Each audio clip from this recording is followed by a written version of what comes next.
how to set magnification to full screen or floating windows on the Samsung Galaxy S24 series.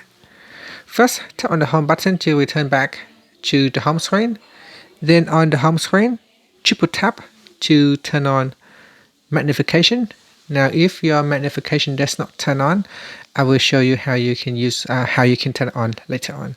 But once you turn on the magnification window, to return it back to the floating windows, if it's already in full screen, you can simply tap on. So here we are in magnification windows, and then tap on this small button over here, the collapse button, and this will turn your full screen back to a floating windows.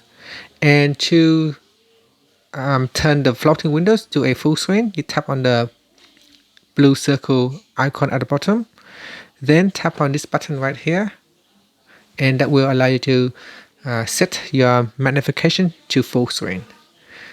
And if you need to turn on the magnification shortcut, you can do that by swiping down at the top, then tap on the settings icon.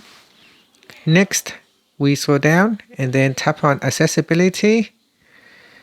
After that, in accessibility, we tap on vision enhancements, and then scroll down and tap on magnification, then tap on magnification shortcut. Tap on the toggle button to switch it on, and then tap on the left hand side panel. In here, choose which type of shortcuts that you would like to use. You can turn on triple tap screen, press and hold volume up and down buttons for 3 seconds, press side and volume up buttons, or tap accessibility button. And that's it. After that, tap on the home button to go back to the home screen. Once the shortcut has been enabled, you can now use it by triple tap, or you can press on the side button and the volume up buttons to bring up a menu, and here I can tap on magnification to switch it off. And that's it. Thank you for watching this video. Please like and subscribe to my channel for more videos.